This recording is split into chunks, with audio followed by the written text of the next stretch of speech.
Oke, assalamualaikum warahmatullahi wabarakatuh. Kita lanjutkan untuk pembahasan kita kali ini yaitu tentang fixed bias configuration. Fixed bias configuration. Jadi sebelumnya kita sudah membahas tentang perkenalannya, introduction, operating point, dan sekarang fixed bias configuration. Jadi susunan fixed bias tetap atau fixed bias gitu. Jadi susunan atau rangkaian bias tetap. Kalau diterjemahkan jadi bias tetap atau fixed bias seperti itu saja, nggak ada masalah. Oke, langsung saja kita ke pembahasan fixed bias configuration atau konfigurasi bias tetap. Konfigurasi figurasi bias tetap. Mungkin Anda lebih familiar fixed bias juga nggak ada masalah. Oke, untuk rangkaiannya seperti yang ada di kanan ini, ya. Di sini ada RB, RC komponen utamanya, RB, RC transistor di sini, dan tegangan biasnya sebesar VCC. The fixed bias circuit of figure 4.2 is the simplest transistor DC bias configuration. Jadi rangkaian fixed bias ini merupakan susunan yang paling sederhana, susunan bias DC yang paling sederhana. Jadi pertama ya kita bahas yang simple dulu, yang paling sederhana dulu. Ini yang paling sederhana adalah fixed bias. Even though the network employ an NPN transistor, the equation and calculation apply equally well to a PNP transistor configuration. Jadi sampai di sini dulu. Meskipun kita menggunakan transistor NPN, jadi transistor NPN ini ya, kita lihat panahnya ini keluar dari kaki emitor. Jadi seperti itu bedanya. Kalau PNP panahnya ini masuk pada kaki emitor. Jadi seperti itu. Yang kita gunakan ini transistornya tipe NPN. Di situ ditulis huruf kecil, nggak ada masalah. Meskipun kita gunakan transistor NPN, persamaan dan perhitungan juga bisa digunakan untuk transistor PNP. Transistor PNP. Jadi nggak cuma NPN saja, tetapi kita bisa gunakan untuk transistor PNP. Tetapi untuk pembahasan kali ini kebanyakan dibahas transistor yang digunakan yaitu transistor NPN. Walaupun nanti di subbab yang ke-15 itu ada subbab khusus membahas tentang transistor PNP. Jadi fixed bias menggunakan transistor PNP atau emitter bias menggunakan transistor PNP. Nanti ada rumusnya sendiri. Sebenarnya mirip-mirip saja. Nah ini di situ ada kelanjutannya ya, merely by changing all current direction and voltage polarities, yaitu dengan hanya merubah semua arah arus. Kuncinya di situ ya, bedanya NPN dengan PNP. Yang ada di gambar itu NPN. Nah, apabila transistor itu diganti dengan tipe PNP, yaitu Anda hanya mengubah arah arusnya. Umpamanya anggap saja di sini IB-nya ini, ya IB-nya seperti ini, menunjuk ke kanan ini ya, ke kanan, panahnya ke kanan, yaitu Anda cukup merubah arah arus IB ini. Jadi anak panahnya di atas, di sini ke atas. Jadi seperti itu. And voltage polarities, dan polaritas tegangannya itu saja. Merubah arah arus dan polaritas tegangannya. Nah, untuk pembahasan yang PNP ini ada subbabnya sendiri nanti ya. Jadi tidak kita bahas secara detail di sini. Nah, kita sekarang gunakan transistor NPN dulu. NPN dulu. Jadi untuk memudahkan Anda dalam pemahaman, kita gunakan transistor yang tipe NPN dulu.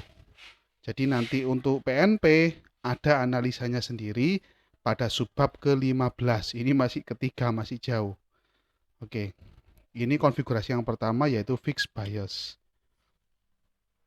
Kita lanjutkan poin yang kedua, the current direction of figure 4.2 are the actual current direction. Jadi arah arus ini IB dan IC yang ada di sini merupakan arah arus aktual, atau pada saat kita membahas transistor dan kita membahas dioda sempat disinggung di situ arah arus aktual atau konvensional. Jadi arah arus yang digunakan ini arah arus aktual atau nama lainnya juga konvensional.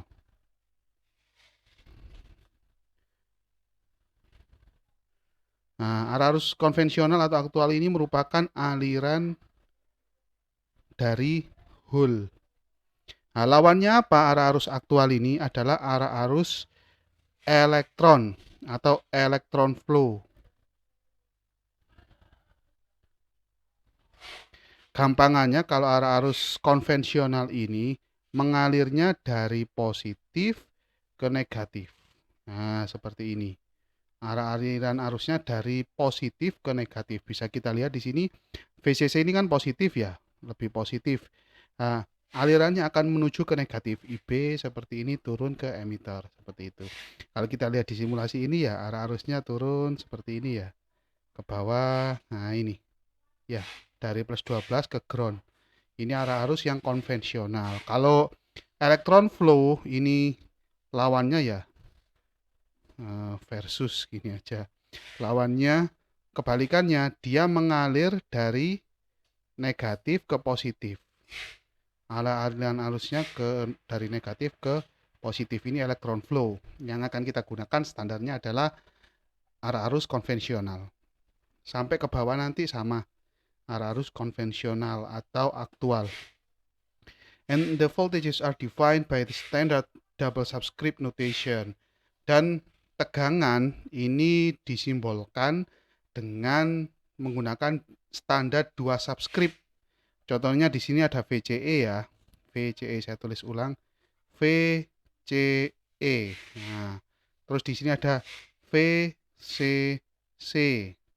Nah, kalau VCE berarti tegangan antara kolektor dan emitor. Jadi seperti itu. Itu standar yang kita gunakan. For the DC analysis, untuk analisa DC, the network can be isolated from indicated AC level by replacing the capacitor with open circuit equivalent because the reactance of capacitor is function of the applied frequency. Nah, ini panjang sekali bacanya saya. Oke, kita batasi saja. Untuk analisa DC, jadi dalam amplifier, transistor amplifier seperti yang disebutkan kemarin pada apa itu namanya? Pada perkenalan ya, introduction. Jadi transistor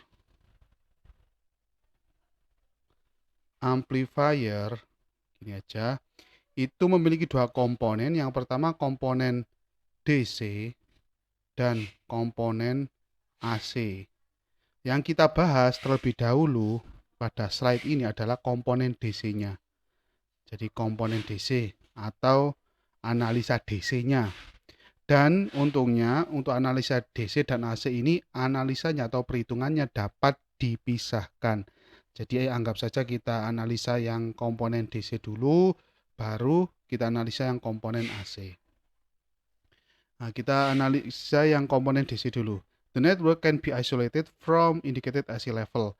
Jadi rangkaian ini karena kita menggunakan analisa DC ya, maka semua tegangan ya di sini anggap saja tegangan AC input signal, AC output signal, semua tegangan yang ada di sini itu dihilangkan dulu. Karena kita semua tegangan AC yang ada pada rangkaian itu kita hilangkan sementara dulu. Kita hilangkan dulu. Jadi AC input signalnya kita hilangkan. Dengan cara apa? Dengan cara by replacing capacitor with open circuit equivalent. Jadi kita ganti kapasitor ini dengan open circuit. Nah, sirkuit terbuka atau rangkaian terbuka gini. Jadi ini tidak terhubung ya, ini sama dengan tidak terhubung, ini juga tidak terhubung. Jadi kita hilangkan dengan cara memutus atau mengganti kapasitor dengan open circuit. Because the reactance of capacitor is function of the applied frequency. Dikarenakan nilai reaktansi kapasitor itu merupakan fungsi dari frekuensi yang diberikan. Jadi seperti itu. Jadi frekuensi akan besar kecilnya frekuensi, besar kecil maksudnya di sini adalah besar kecilnya frekuensi akan mempengaruhi XC di sini, reaktansi dari kapasitor. Jadi besar kecilnya frekuensi ini akan mempengaruhi besar kecilnya dari kapasitor. Jadi seperti itu. Kalau kita lihat di sini semakin besar frekuensinya maka reaktansinya semakin kecil kan ya. Jadi itu XC sama F ini berbanding terbalik. Jadi ini ada hubungannya dengan XC. Semakin besar atau semakin kecil frekuensi akan mempengaruhi nilai XC. Nah, untuk analisa DC, frekuensinya kan 0. Frekuensinya kan 0 Hz. Nah, jadi untuk reaktansinya yaitu rumusnya ya 1/2pi F kali C. Dikarenakan frekuensinya 0, maka 1/0 hasilnya adalah tak hingga. Nah, tak hingga ohm. Jadi reaktansinya sebesar tak hingga.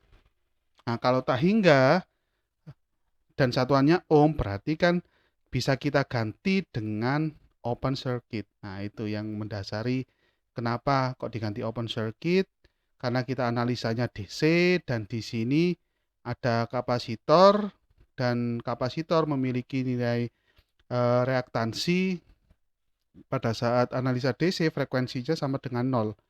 Yang bawah ini penyebutnya hasilnya 0. Jadi 1/0 hasilnya tak hingga. Kalau tak hingga ohm ini berarti menunjukkan bahwasanya dia seperti rangkaian yang terbuka atau kabel yang putus atau saklar yang terbuka. Jadi seperti itu. Pada slide ini kita akan fokus ke analisa DC dulu. Oke, kita lanjutkan untuk slide selanjutnya.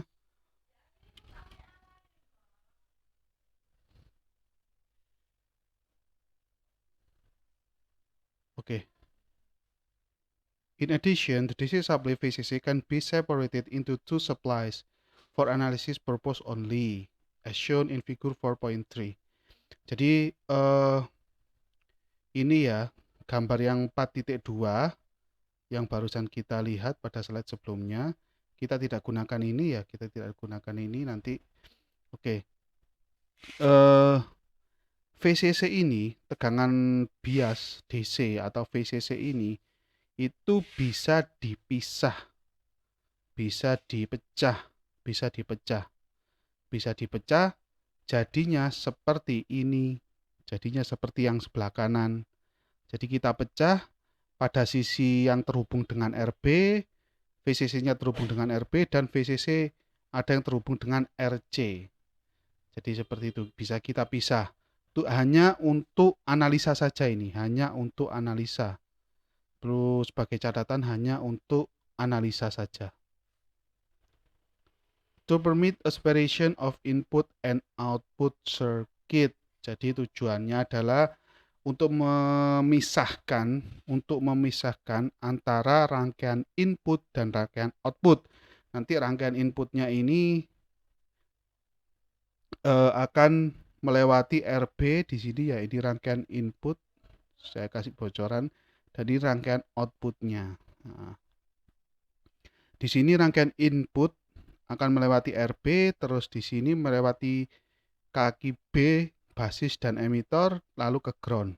Untuk outputnya dari VCC ini melewati RC, terus melewati kolektor emitor, selanjutnya ke ground. Jadi seperti itu. Iya, agar bisa kita pisahkan antara rangkaian input dan output. It also reduce the linkage between the two to the base current. Jadi pemisahan ini juga akan mengurangi hubungan antara input dan output terhadap arus basis. Jadi seperti itu ya, mengurangi pengaruh. Linkage itu bisa diartikan pengaruh atau hubungan.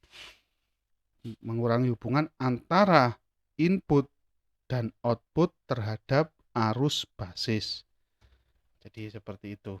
Biar intinya di sini pemisahan ini dimaksudkan agar mudah Anda dalam melihat atau menganalisa rangkaian input dan output. The separation is certainly valid, as we note in figure 4.3, that VCC is connected directly to RB and RC just as in figure 4.2. Jadi pemisahan VCC ini, pemecahan atau pemisahan VCC ini itu valid atau tidak ada masalah. Seperti yang kita lihat pada gambar 4.3 di sini VCC. Nah, kedua VCC ini, VCC pada input ini, VCC input ini pada input ini terhubung dengan RB dan VCC pada output ini terhubung dengan RC. Nah, kalau kita balik ke sini kan sama saja, VCC ini terhubung dengan RC, VCC juga terhubung dengan RB. Jadi seperti itu maksudnya.